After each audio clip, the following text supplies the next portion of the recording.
आज के समय में कौन ऐसा इंसान होगा जो कामयाब नहीं होना चाहता, लेकिन कामयाबी आसानी से नहीं मिलती। कामयाबी के लिए मेहनत और सही योजना की आवश्यकता होती है। आज बात प्राइमरी विद्यालय मुरारपुर की प्रधानाध्यापिका गीता यादव की, जिनके कार्य उन्हें सबसे अलग बनाते हैं। देखिए यह खास रिपोर्ट।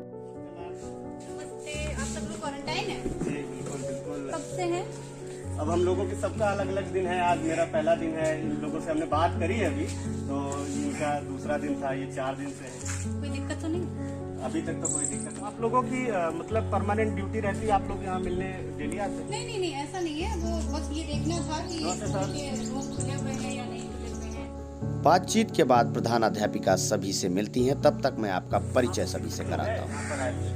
हो गए 12 दिन हो गए, 14 दिन के लिए बोला, 14 दिन तो हम लोगों के लिए बोला गया। और यहाँ व्यवस्थाएं, आज मेरा पहला दिन है, तो आप लोगों की व्यवस्था है तो सब ठीक है। घर से खाना आ जाता है, खाना यहीं पे खा लेते हैं। पानी वाली व्यवस्था तो अच्छी है यहाँ पे। ये एक और है, आइए उनसे भी मिलाते हैं, उनसे भी पूछते हैं। बड़ा मेहनती लग रहे हैं। आज हमारा चौथा दिन है। चौथा दिन है, तो ये तो आप बड़ा अच्छा काम कर रहे हैं। खाली टाइम बैठे थे, हमने सोचा गंदगी कुछ साफ सफाई करते अरे वाह वाह, आपके तो विचार बहुत अच्छे हैं। तो आप कहाँ रहते थे वैसे? रहते थे। ये भी क्वारंटीन कितने दिन हो गया? कहाँ से आप आई हैं? मैं कानपुर से आई हूँ और 4 दिन हो गए मुझे क्वारंटाइन। 4 दिन हो गए आपको, तो अभी 10 दिन और रुकना है। कैसा मतलब यहाँ खाना वाना आपके घर से आता है या फिर घर से आता है और यहाँ सारी व्यवस्था आपके साथ और एक लोग? हाँ। आइए देखते हैं, बात करते हैं। आपको कितने दिन हो गए? 5 दिन हो गए। 5 दिन हो गए। कहाँ से आए हैं, क्या करती थी आप? कानपुर से। और अभी तक जितने लोगों से हमने मुलाकात कराई वो सभी पढ़ाई करने वाले हैं। और इस रूम पे देखते हैं, हाँ यहाँ पर भी हैं, देखते हैं, बात करते हैं। आप लोग कितने दिन हो गए आप लोगों को यहाँ आए हुए? ये आपके साथ नहीं या फिर ये अलग? ये कहाँ से आए हैं? आप कहाँ से हैं? कानपुर से आते हैं, तो तैयारी पढ़ाई कर रहे हैं। अच्छा, तो देखिए यहाँ पर जो माहौल है इस गांव का, वो हमने देखा कि सभी अधिकतर जो ये क्वारंटीन, ये 2 साल तो हमने बात की इनसे, तो इसमें तो स्टूडेंट्स ही हैं। अब सुनते हैं प्रधानाध्यापिका किन मुद्दों पर चर्चा कर रही हैं। तो सोचिए कितनी मुसीबत चल रही थी। वैसे ग्रुप तो हमने बना रखा था काफी पहले, मतलब व्हाट्सएप ग्रुप बना रखा है। अब उस नामांकित संख्या 71 है बच्चों की, और 71 में मुश्किल से 10 लोग जुड़े हैं। 10 भी मैंने उनको ऐसे जोड़ रखा है कि किसी के परिवार में चाचा का है तो चाचा का नंबर है।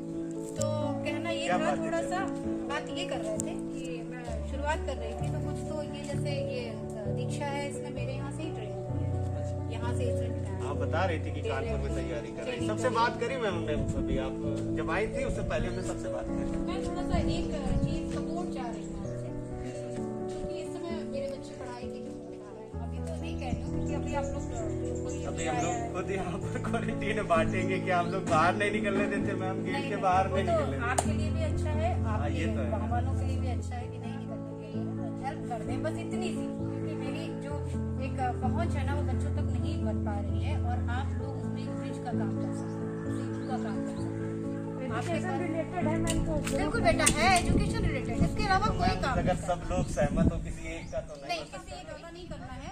बस करना ये है कि जो मटेरियल मैं प्रोवाइड कराऊंगी वो आपको हमारे बच्चों तक पहुंचा दूंगी। हम तो एक नहीं। सबका सबका सबकी सहमति, हाँ सबकी सहमति हो तो मैम हम तो कर देंगे। हाँ भाई, हाँ बिल्कुल ये है, हाँ बिल्कुल। चर्चा के अंत तक पहुंचते पहुंचते प्रधानाध्यापिका गीता यादव के चेहरे पर खुशी थी, क्योंकि उन्हें यह महसूस होने लगा था कि उन्हें ऐसे साथियों का समूह मिल चुका है जो छात्रों और उनके बीच में ब्रिज का काम करे। आज से हम लोगों के तो भाई 14 दिन पूरे हो गए। और आज से छुट्टी, आज छुट्टी हो गई हम लोगों की यहाँ से। इन युवाओं का अब 14 दिन का क्वारंटाइन का वक्त पूरा हो चुका था। अब समय आ गया था प्रधानाध्यापिका को दिए हुए वादे को पूरा करने का, जिसे इन युवाओं ने बिल्कुल भी नजरअंदाज नहीं किया। पूरी शिद्दत से यह युवा प्रधानाध्यापिका की इस मुहिम में जुड़ गए, जिस मुहिम को लॉकडाउन सारथी का नाम दिया गया। इसकी मीटिंगें गूगल मीट और जूम पर प्रधानाध्यापिका द्वारा और शिक्षा सारथियों के द्वारा समय समय पर की जाने लगी। कार्यक्रम के सफल होने पर सबसे ज्यादा खुशी अभिभावकों को हुई। सुनिए ये प्रतिक्रिया। इस लॉकडाउन की वजह से जो मैडम की तरफ सारे स्कूल बंद हैं, जो मैडम की तरफ से ये शुभ कार्यक्रम चलाया गया है, इससे हम संतुष्ट हैं। लॉकडाउन लगा था तो सब सारे विद्यालय बंद हो गए थे, तो बच्चों को पढ़ाने में बहुत दिक्कत पड़ती थी। तो फिर मैम ने आकर एंट्रेंस दिया, बताया मुझे कि वो भैया लोग हैं, तो उन भैया लोगों के पास भेजने के लिए पढ़ाया, तो मेरे बच्चों को बहुत शिक्षा मिली और पढ़ने में भी ठीक है।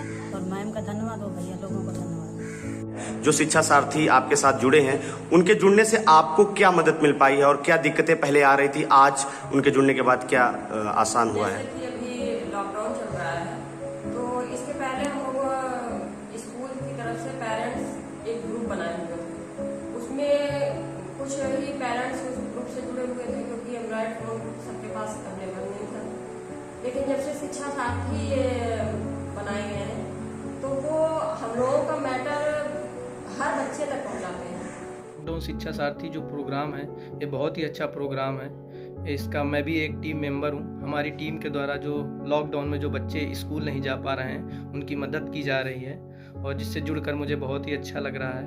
तो लॉकडाउन के समय घर से निकलना नहीं होता था, फिर ये बच्चे आए तो 2-3 घंटे खेलना भी साथ में होता था उन्हें नए नए तरीके से। ऐसा नहीं है कि लॉकडाउन का पालन करते हुए ये सारी चीजें हम लोग करते थे। जो भी मिशन प्रेरणा का एक लक्ष्य दिया है विद्यालय से, उसको भी पूरा करने की कोशिश करते थे। तो एक एनवायरनमेंट ऐसा बनाया था जिससे कि सभी बच्चों को और हमें भी काफी कुछ सीखने को मिला। तो मुझे अच्छा लगा कि मैं ऐसी टीम का सदस्य हूँ। मैम, आपने जो ये लॉकडाउन शिक्षा सारथी कार्यक्रम चालू किया है अपने विद्यालय में, उसका जो लक्ष्य तय किया था, उस पर कहाँ तक आप पहुँच पाई हैं और कितना लगता है कि अभी कमियां हैं या फिर क्या चीज़ें अभी और होनी चाहिए? क्या लगता है आपको कि आपने कितनी उपलब्धि इसमें हासिल कर ली है? एक तो ये बहुत एक हर्ष का विषय है मेरे लिए कि मुझे लगता है कि मैंने जितना लक्ष्य निर्धारित किया था अपने लॉकडाउन शिक्षा साथियों के साथ, तो उससे कहीं ऊपर मैं पहुंच चुकी हूँ, कहीं ज़्यादा। जैसे मैंने पहले जब मैंने ये काम शुरू किया था, तो हम लोग केवल अपनी ऑनलाइन शिक्षण को पहुंचा रहे थे, प्रेरणा लक्ष्य का उनको नहीं बताया था। लेकिन जब ये काम शुरू हो गया, चलने लग गया, तो मैंने उन्हें प्रेरणा लक्ष्य की जानकारी दी, और वो सब अब प्रेरणा लक्ष्य के अकॉर्डिंग भी पढ़ाई करवा रहे हैं बच्चों को। और दूसरी चीज़ ये कि अभी जो कमी बाकी है, कमी तो ऐसा सच नहीं कह सकते हैं, क्योंकि आपको जानकर बहुत खुशी होगी कि वो लोग अटेंडेंस शीट जो पर डे बेचते हैं, वो भी एक्सेल पे बना के बेचते हैं। और जो मुझे लगता है कि अभी बाकी रह गया, तो मैं ये चाह रही हूँ कि ये जो मेरे स्कूल से शुरू हुआ है, प्राथमिक विद्यालय मुरारपुर से, अब वो मुरारपुर में ना रह करके पूरी NPRC, पूरे ब्लॉक, और फिर अगर हो पाए तो पूरे जिले तक ये पहुँचे। और ये लॉकडाउन शिक्षा सारथी जो मेरे पास 10 की संख्या में है, वो 10 की संख्या दिनों दिन बढ़ती जाए, और हमारा जो प्रदेश है वो प्रेरक प्रदेश बनकर सामने आए। प्राथमिक विद्यालय मुरारपुर शिक्षा क्षेत्र देवमई की प्रधानाध्यापिका श्रीमती गीता यादव जी ने लॉकडाउन के दौरान एक शिक्षा के क्षेत्र में अभिनव प्रयास किया। इनके अभिनव प्रयास का नाम था लॉकडाउन शिक्षा सारथी। लॉकडाउन शिक्षा सारथी में इन्होंने ये किया कि प्रवासी श्रमिक जो बाहर से काम से वापस आए थे लॉकडाउन के दौरान, उनके कामकाज बंद हो गए थे, उनको विद्यालय में इनके क्वारंटाइन किया गया था। और आपने उस समय जब लोग अपने घरों से नहीं निकलते थे, उस समय आपने उनसे संपर्क किया, उनको मोटिवेट किया। उनमें से जो लोग पढ़े लिखे लोग थे, उनके पास एंड्रॉइड फ़ोन थे, उनके सहयोग से अपनी पहुंच, अपनी मिशन प्रेरणा की ई पाठशाला की पहुंच उनके घरों तक पहुंचाई। इसका लाभ ये हुआ कि जो बच्चे शिक्षा से वंचित थे, वो सभी शिक्षा से जुड़ गए, और मिशन प्रेरणा के अंतर्गत जो प्रेषित सामग्री थी या आप द्वारा जो शैक्षिक सामग्री तैयार की जाती थी, वो बच्चों तक निरंतर पहुंचने लगी और बच्चे सीखने सिखाने में रुचि लेने लगे। मैं आपके इस अभिनव प्रयास की सराहना करता हूं और आपके उज्जवल भविष्य की कामना करता हूं। धन्यवाद।